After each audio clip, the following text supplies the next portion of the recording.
Hello, everyone. So it's Elena back in the hot seat for the Financial Planner Live podcast. And I'm joined today by Ross Mackie, Chartered Financial Planner at Woodgate, which is part of the Chesterton House Group. So hello, Ross. How are you today? Hello, very well, thank you. Are you okay? Yes, I'm doing very well, thanks. Thank you very much for giving up your time to speak with me this afternoon. Absolutely fine. Great. So I think it's always nice to begin with. Ross, do you mind explaining to us a little bit about what you do? Yeah, so I'm, as you kind of said, a chartered financial planner. I've been a financial planner for about 2 years now. Before that, I was a paraplanner for 6 years, and I still spend maybe half of my time paraplanning, half of my time seeing clients. So it's quite a nice mix, really. Yeah, and you are part of Woodgate now, which is part of the Chesterton House Group. So do you Yeah. mind explaining sort of your journey and how you've got to being the financial planner that you are today? Yeah, I started in the industry nearly 8 years ago. I took my first job in Leeds. I relocated. I'm originally from Derby, so I lived in Leeds and worked in Leeds for 4 years, and I really enjoyed my time there. And I did all my exams there. Met some great people there that I'm still in touch with today, and learned a lot of technical stuff. They had a lot of really good clients, really big, really high net worth clients, and I learned all sorts of different things there. And then I met my now wife, who's from Loughborough, and we relocated back down to Loughborough nearly 4 years ago now. I worked for Chesterton House for 2 years and for Woodgate now for nearly 2 years, as kind of a promotion from paraplanner to a trainee financial planner. Now I'm kind of let loose with clients, and I've got my own client bank of maybe 50 clients. Wow. And then I look after maybe 50 paraplanning clients as well. So Yeah. So you still do a mix then? You do an in between of doing the power planning stuff and the advice. How is that split up? Yeah, I just get allocated a client bank, and I can do as much kind of power planning as I can to fit around the planning work. If I've got loads of new inquiries, for example, maybe I have to pass over a bit of the power planning work. But for now, I quite enjoy both, and I call it kind of keeping my eye in on the technical side, and with producing things like cash flow planning, spread, things, and but also I want to be a full-time financial planner. So I'm taking on lots of new clients, inheriting clients from previous advisors, and just trying to develop my skills there, really. Yeah, fab. So you mentioned then that obviously you joined the Chesterton House Group as a power planner. So you started at Chesterton Yeah, House as a power planner, did you? yeah, it was brilliant. I love Chesterton House and Woodgate. They're amazing companies, amazing paraplanning team there, the whole team really, but the paraplanning team are kind of, I see them as the hub of the whole business. They get involved in, with administration, with the planners, and without them, we wouldn't be able to advise clients very well. So Yeah. they're a great team. So how did you sort of end up from the power planning into the financial advice? How was that transition? How did that come about? Yeah, I mean, when I started Chesterton House, I always kind of made it clear that I wanted to be a financial planner long term, and I just never really had any opportunities to date with that. But so they were always keen to help me develop, as they do with all the employees. Anyone that wants to develop, they'll support them as much as they can. I was really well supported, so I used to shadow advisors on client meetings just to start with, and then after a few meetings, maybe start presenting part of the meeting. And then a job vacancy came up at Woodgate, and it's part of the same group, got the same kind of ethos, etc. And it was just too good to miss up. So I went for that and luckily got it. And I've never looked back, really. I'm really, really enjoying it. And although it's been Oh. a tricky 15 months or so, getting to trying to be a new financial planner in this virtual world, I'm really getting to grips with it now, and really loving life. How are you finding everything being virtual? Was it like a big transition from how you were doing it previously to sort of now? Yeah, very much so. Yeah, well, as far as I know, I'd never had a virtual meeting before March last year. I think one of the big benefits of us is that we are local financial advisors, face-to-face advisors. So most of our clients, because we see them in our offices, are from the kind of Leicestershire area, Nottinghamshire, Derbyshire maybe, but not too many from further afield. This year, I've taken on clients from Cumbria, Oh, Brighton, wow. Plymouth, all over, York. So no, it is good, and clients have really embraced it. It's been great. I've had Zoom meetings with 88-year-olds, I think Oh, my is the goodness. oldest. Yeah, amazing. Yeah. And I guess that's the one good thing about being virtual now, as you just touched on, you can expand your client bank and build those personal relationships with people that aren't just down the road or a half an hour drive away. It allows you to really connect with people that are potentially, you might not be able to connect with because they're just further down the road. Yeah, definitely. Yeah, it is harder to have that kind of personal connection and build rapport with people, I think. But face to face, we're getting back to face soon, hopefully, when we're allowed to. But it's been great for the interim. I know you hear some horror stories of advisors that have kind of missed years worth of progress meetings or whatever because they didn't adapt. We had everyone online, doing Zoom meetings within a few days from when lockdown was announced. So it's been really good. Yeah, and I would have fewer clients if it wasn't for virtual meetings, probably. Yeah. I guess that's the one good thing. To think a lot of it, obviously, as you just touched on, might be slightly more difficult to build the rapport sort of via a Zoom meeting as such as you can do face to face. But do you feel like that's something that will continue as part of the business, the virtual side of things? Yeah, I think so. Some clients are specifically requesting it. Even those that live nearby, because it's that much less time out of their day. But certainly for longer distance relationships, it's a great tool, isn't it?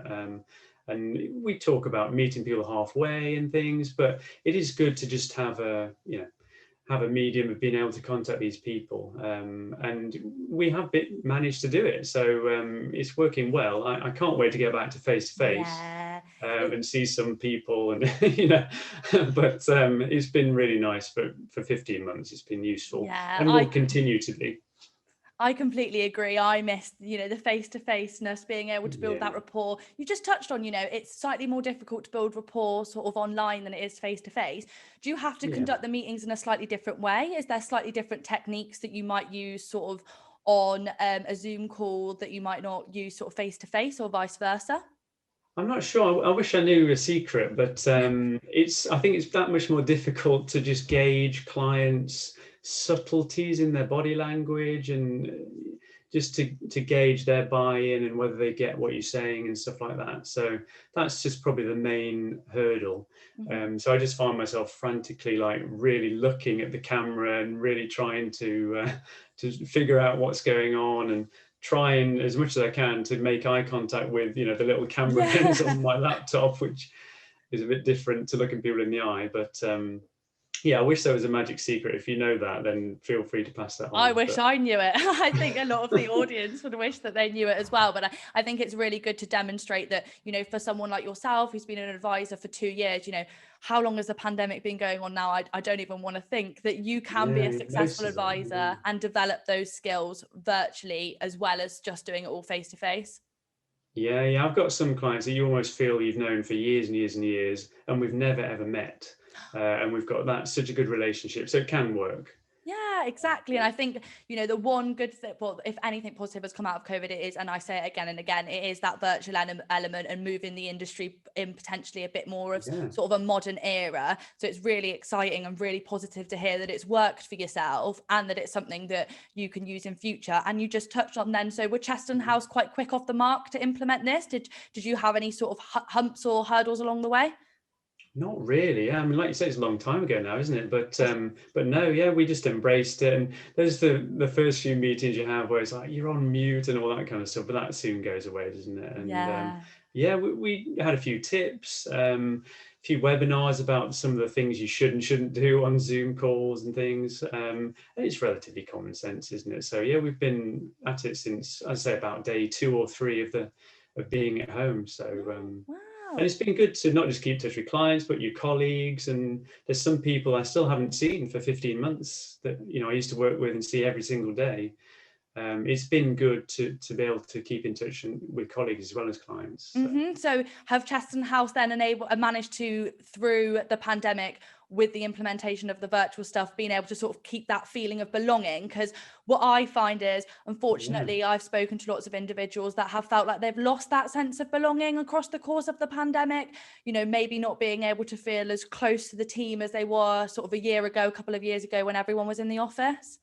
Yeah, I mean, it's never going to be perfect, but we used to have meetings every single day with our specific teams just to check in, see how everyone was. We've kind of cut that back a bit over time as people get used to working at home. But yeah, in the early days, it was just about trying to get people together. And Julie, the paraplanning manager, is very good at that and trying to include everyone. And yeah, communication has been key. So it's been really nice. The constant contact with team members just helps you feel part of it and not detached. And it's been great. Yeah, you've hit the nail on the head. And as I just said, I've spoken, unfortunately, with lots of candidates that have lost that feeling of belonging. And it is actually one of the reasons that they end up looking for a new opportunity. Right. So it's really good to hear that the Chesterton House Group have been able to continue that sense of belonging. And it also demonstrates to other firms out there how important it is to keep that line of communication, as you just touched on, to run through to make sure all members of staff are happy. And, also COVID is personally it's been a very difficult time. There's lots of things going on in people's personal lives and it can be quite isolating. So it's really good to hear that sort of you're able to keep that sense of belonging and everyone feels like a valued member of the team. So if we go back to the beginning of your sort of journey with Chesterton House then, so you started as a paraplanner. But you were very honest with them and transparent with them from the beginning that advice was what you wanted to do in the long term? Yeah, very much so. Yeah, the interview, very much so. And were they receptive to that? Yeah, luckily they'd had a few people before that had kind of come in and done a year or two in paraplanning and then been let loose with clients, so to speak. So there was a clear career path there. So it was quite nice to hear that they'd done it before with other people, and and as long as I worked hard and did the right things, etc., it could be the same for me if opportunities arose. So luckily one did. And did you have to, in your paraplanning role, sort of hit a certain amount of competencies? Was it just sort of waiting for that vacancy to appear? Sort of how did that manifest? How did sort of that career progression that they laid out to you look? Yeah, we have very regular, probably more regular than most, one-to-one meetings as a paraplanner at Chesterton House. I used to meet with Julie every about 7 or 8 weeks. And it's really good to kind of keep you on track and set your little goals and little things to achieve. And, whether that is attending a meeting or presenting something in a meeting and just ticking those off and just building up your kind of competencies and things and contributing more to the team, maybe helping out with training, all those kind of things, just being a really valued member of the team. And then waiting for the opportunities. But because the businesses are growing, there was always going to be that opportunity. So I always had that faith. And I was never in too much of a rush to be a financial planner because I really liked paraplanning and I still do. But the key for me was that the company was a great fit. And I knew I wanted to be a planner with that company and not a kind of a salesperson with another company. So that was the key for me. I was quite happy to work hard, bide my time, and there's always something to learn in paraplanning. With technical stuff, things change every year. You can always improve your service and delivery, what you provide to clients. So it's an exciting place to work. And does that career progression and that development, obviously you came in as a paraplanner and then stepped into sort of the planning role, but does Chesterton House lay out that sort of career progression all the way up from like the admin stages up to the planning stages? Yeah. I've just spoken to a friend who's a colleague at Chesterton House. He started off as an apprentice. I think I'm trying to get this right. Apprentice receptionist, and then he got signed off as a proper receptionist, and then he got promoted to a trainee administrator, and then he was signed off as a fully fledged administrator. Then he was a trainee paraplanner, and he's just passed his diploma, and he's now kind of a fully fledged paraplanner. And I'm sure within the next few years, he will be a trainee financial planner because that's kind of what he wants to do. So he's had about 5 or 6 promotions been at the group. So, That's amazing. And it's amazing to hear that sort of the firm lay out that career progression and that it's proven. On the flip side, working with Recruit UK, unfortunately, lots of the reasons that one of the key reasons why people end up looking for a new role is they want that career progression. They want the next jump. They're admin that's really hit the admin competencies, maybe beginning to do some suitability reports, and they're looking for that trainee paraplanning role. And unfortunately, for one reason or another, their current firm can't offer it, whether that be reluctant for someone to leave the admin role, or as you said, not being a large enough firm to actually be able to offer the development as such. Do you think the fact that Chesterton House can offer that career progression, and obviously as you just mentioned through your colleague, it's proven, helps long term the retention of staff? I think so, yeah, definitely. Yeah. Loads of people, especially in their 20s, are quite rightly looking for that progression, aren't they? We do exams in this profession, as you know, and if you can get more exams, more experience, if that can lead to something, then that's always nice, and to have that kind of carrot dangled, and that it's a possibility. That if you work hard and prove yourself, that things can happen for you and progression can happen. Yeah, I think it's also about, for me personally, I guess it's what I view it is, it's always about nurturing the talent that you've got within. Like it's really, when you've got someone that's really hardworking, is really driven, is really ambitious, is looking to keep on moving up the ladder throughout financial planning, if you can't offer that sort of development or training or progression, they're very often going to look elsewhere for someone that can offer them that.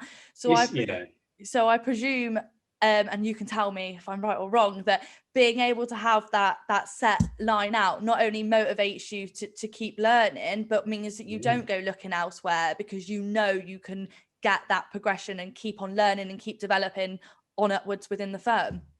Oh, definitely. Yeah. It is easy to become disengaged, isn't it, when things aren't quite happening, or, you might have people that have been in roles for years and years and years, and there's no prospect of those leaving. It's difficult, isn't it? But with the business constantly evolving, new roles popping up, we've relatively recently had a compliance manager taken on that you know of. So all sorts of different aspects of the business. We've got operations team, all sorts. So as we've grown, I mean, since I've been there, we've grown quite significantly in terms of assets under management and different roles. There are 2 other trainee financial planners that have just kind of stepped into the role recently. With us being a growing business and a good ethos, there's always opportunities coming up. So that always gives you a bit of hope.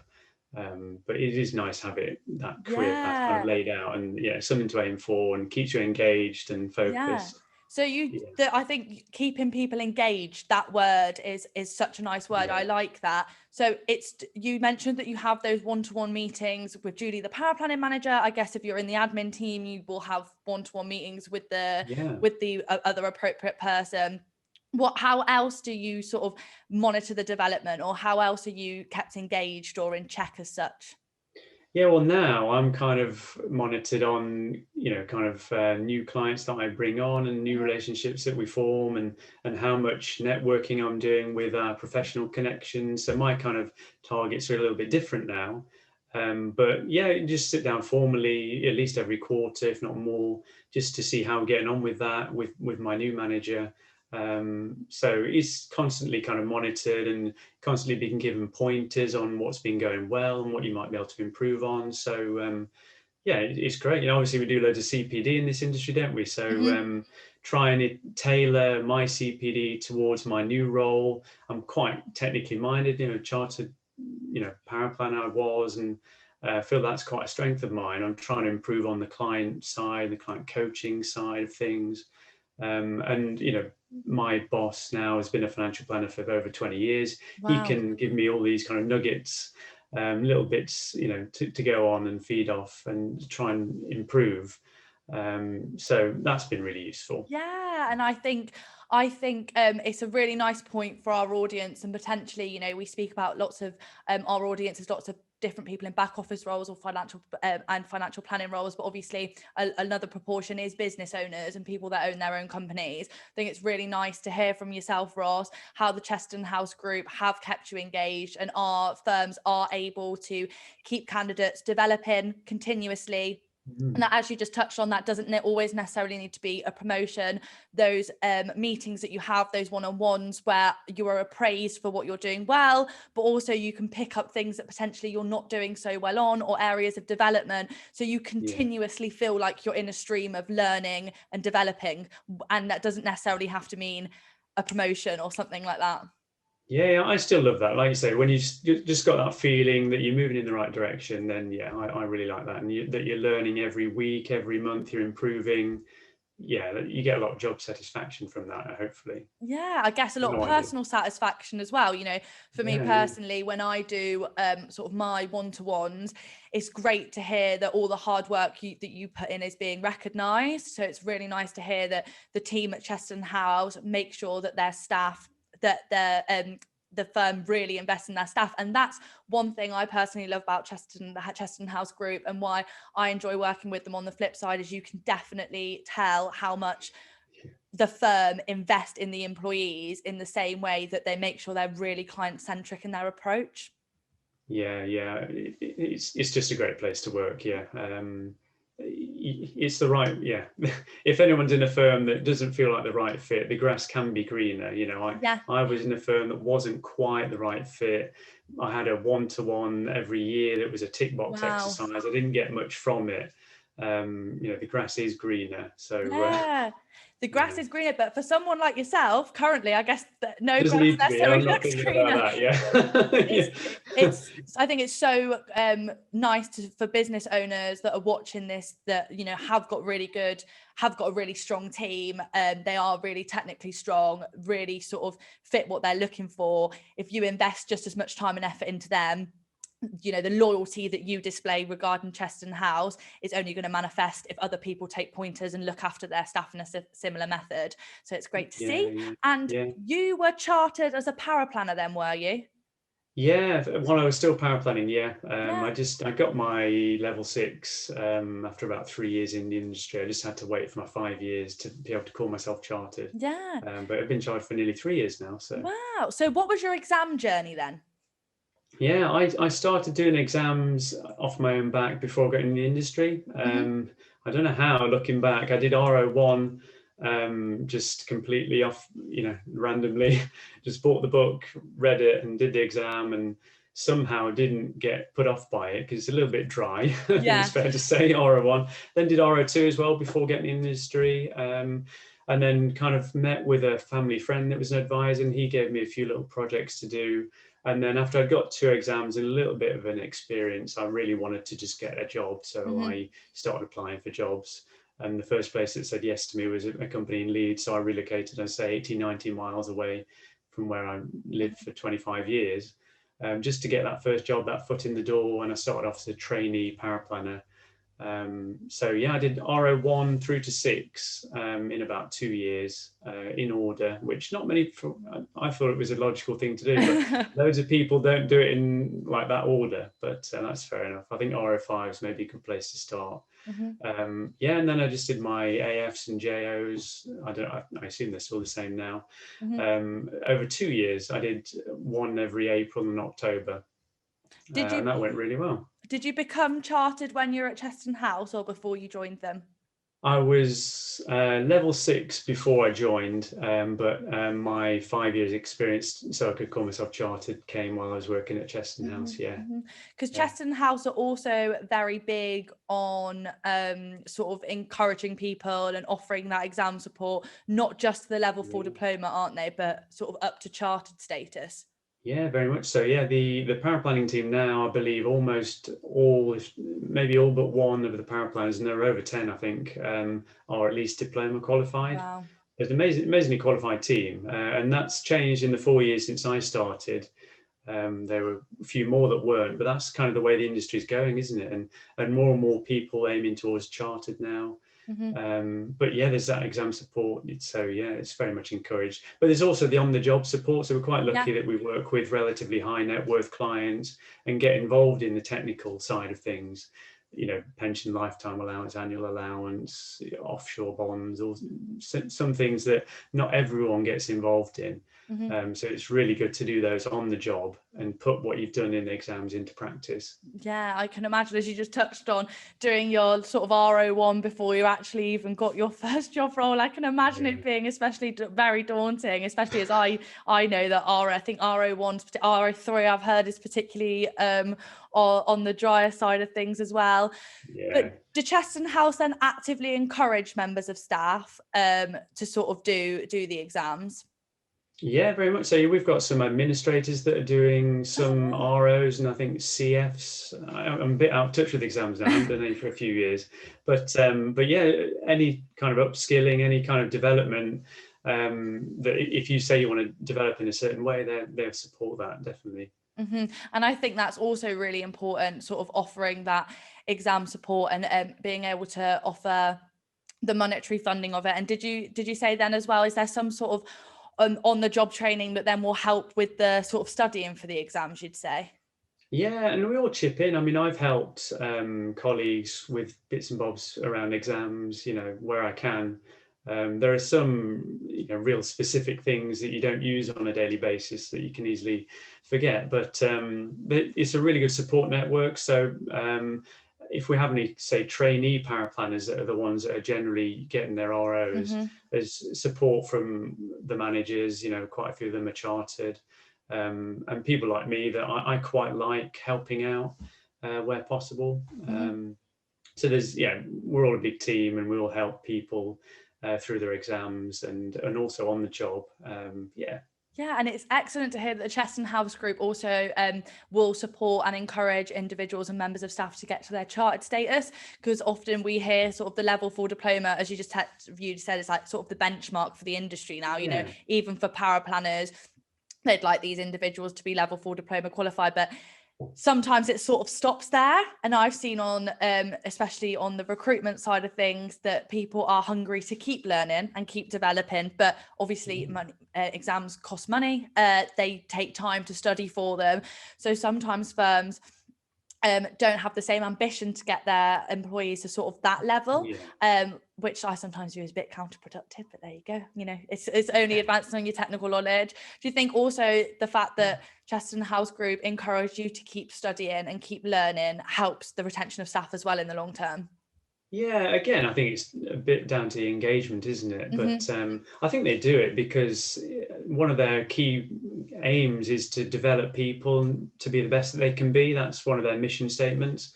But also, the more qualified a team we've got, the better outcomes we're going to have for our clients and the more successful the business is going to be. So hopefully it's a sensible business decision to just help people through exams, with the paying for their books and their exam entry and things. It just makes complete sense to me. No, I completely agree. I completely agree. And I think, as you said, it then encourages people to keep building their technical knowledge, which in the long term makes them, as you said, a better, stronger technical team. And as the business keeps developing, it allows them to sort of get to that level. I think also I find it so interesting within the Chesterton House group, isn't it? Like 70, I love this statistic. It's like 75% of the financial planners there were paraplanners at some point in time. So it's amazing to see, obviously, how when you do invest in your employees heavily, may that be the personal development, the exam side, it's obviously proven that they can then get to a stage where they can then go speak to clients and they're comfortable and they're competent. Yeah, yeah. Like you say, for me as well, it was really nice to see that clear path that's been done many times before.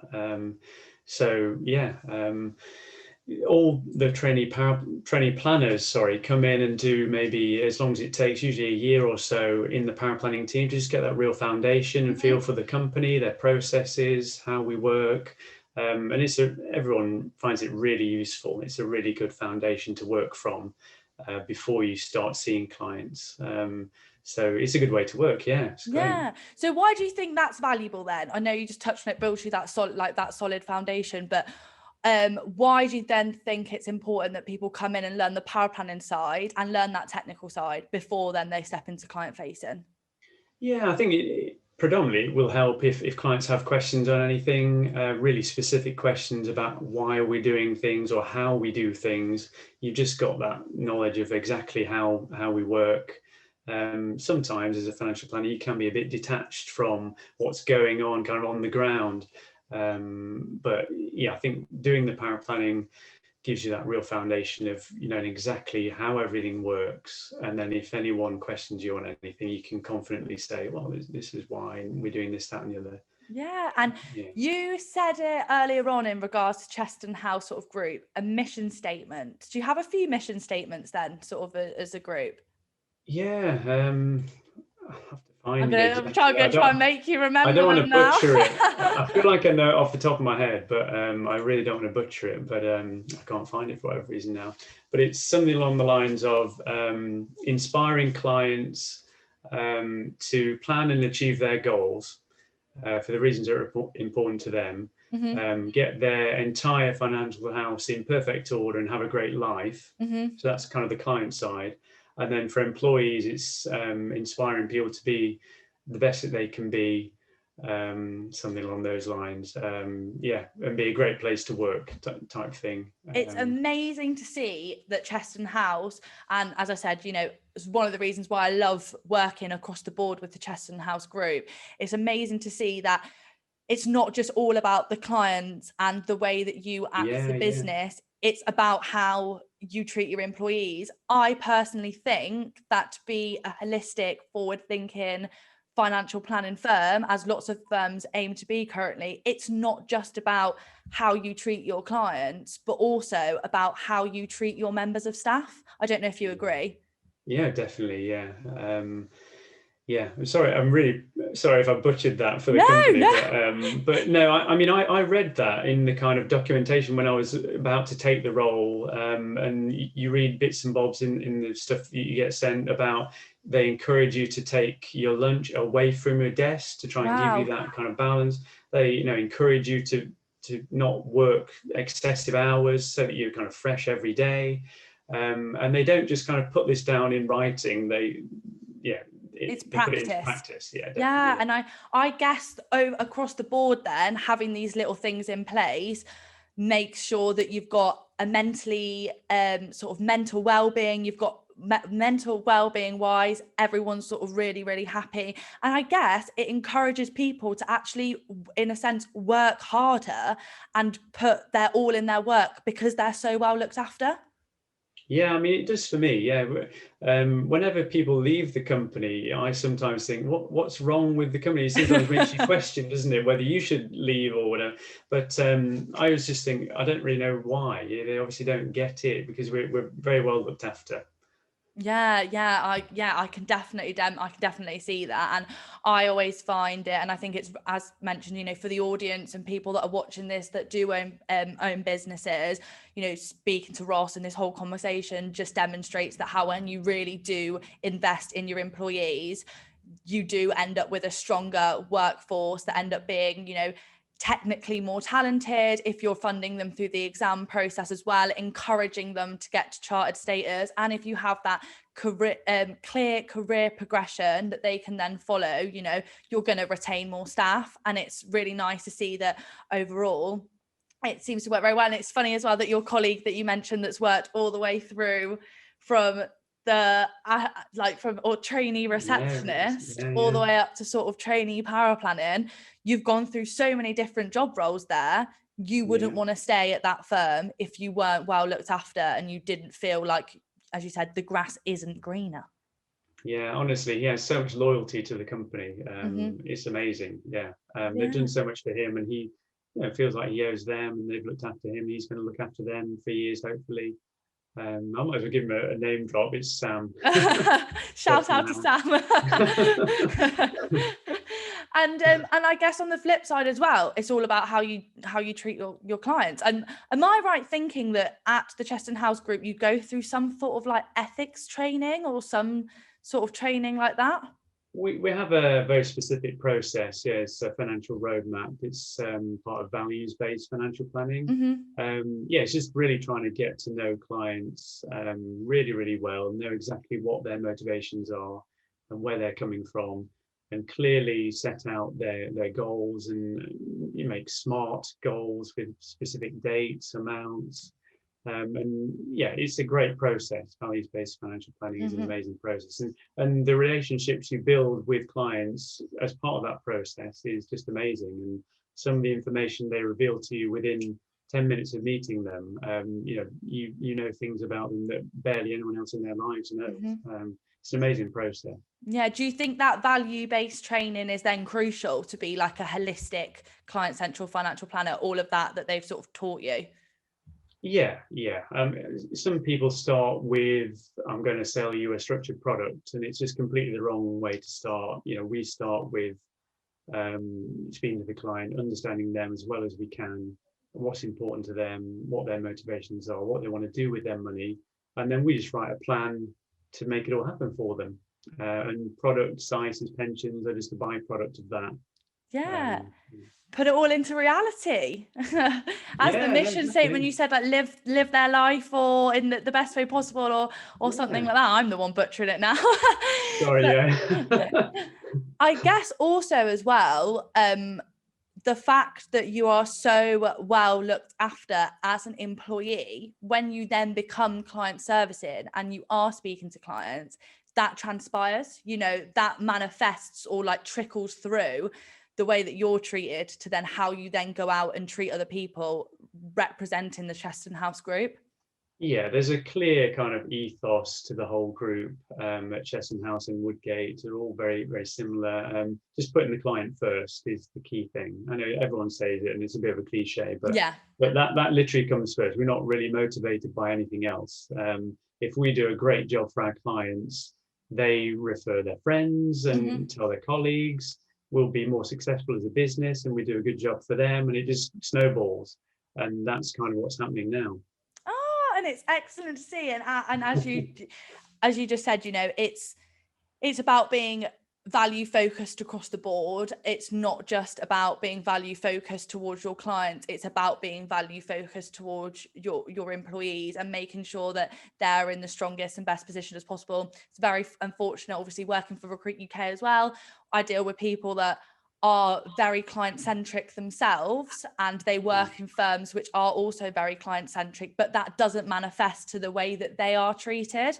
And I think that then sort of means that they don't engage in the same amount where they work. Maybe they don't act in the same level of high values, because that's not how they're being treated. It sort of has to work across the board, I think. Yeah, hopefully. I always say that everyone in the group is kind of working towards the same things. I don't really know how it gets across to everyone, but it's just that ethos in the company that everyone is working towards the same things, of just trying to do the best job they can in their role so that the clients get the best outcomes. And yeah, as I say, there's some kind of magic potion, I think, that Andy Jervis sprays on the employees to get us all on the same hymn sheet, but we literally all are kind of working towards that common goal. Yeah, and to be fair, it seems like with how much they look after you and how much they invest in you, loyalty, it's a word that you touched on previously when you speak when we spoke about Sam, but because so much is invested in yourself, you become then loyal to the values that Chesterton House want you to represent to clients also. Because you're so well looked after and you feel so valued, you then go out and build valuable, trusted, holistic relationships with people. Yeah. That's the aim. Yeah, that's what we try to do. Yeah, definitely. Yeah, and I think this has been an excellent episode of the podcast. If you are a business owner and you are in a position potentially where you are looking after employees, if you're ever sort of worried about your retention of staff, or worried that maybe potentially you don't have the hottest talent on your team right now, Ross and the Chesterton House Group just demonstrate that when you invest really, really heavily in your employees in terms of development plans, career progressions, exam support, you can build a really happy team that not only can then sort of provide a really, really high level of service to your clients, but in the long term, improves your retention of staff and just makes you a stronger, more settled, more reputable firm, I would say. Yeah, and I think the continuity is a big thing, because all members of staff have some kind of contact with clients, some more than others. But if clients have dealt with a certain administrator or paraplanner for years, they kind of get to know them personally as well as their financial planner. And I think that's really important for the overall client relationship and perception of the work you're doing for clients. They know when things change, and they sometimes have questions. So retention of staff and that continuity across the whole team. We have a kind of a team of 3 of administrative planner. is really important to most clients. They do notice these things. And also, like as you just touched on then, so does each client then get given sort of like a bubble in regards to a planner, a paraplanner and an administrator? Yeah, that's exactly right. Yeah. And the idea is that they would look after them and know their circumstances inside out, so that we can efficiently deal with anything that we need to do for those clients. Yeah. And I guess each single member, because we get it all the time, you think about financial planning, you get tunnel vision towards advice and what the financial planner does and what the advisor does. But I guess, every single individual as part of that process, the planner, the paraplanner and the administrator are all absolutely crucial to the process. Yeah, they've all got clearly defined roles, Yeah. and it really works. So when you're all working together and you get that continuity, as I say, I think it's really added value to clients. And I think, as you just touched on there, also knowing that every single member of the team is just as valued as the other, because sometimes administrators feel that like they're not as important as the planner, or they're just at the beck and call of the planner, or whatever the planner does, they're there to sort of mop it up or tie it up. It's nice to know as well that everyone is valued for their importance, and all the roles are different and they have different purposes, but they are all valuable. They're all crucial to the sort of the whole network as such. Yeah, no, definitely. Yeah, it's there are no egos at the Chesterton House Group either. There's everyone's got so much respect for each other as well.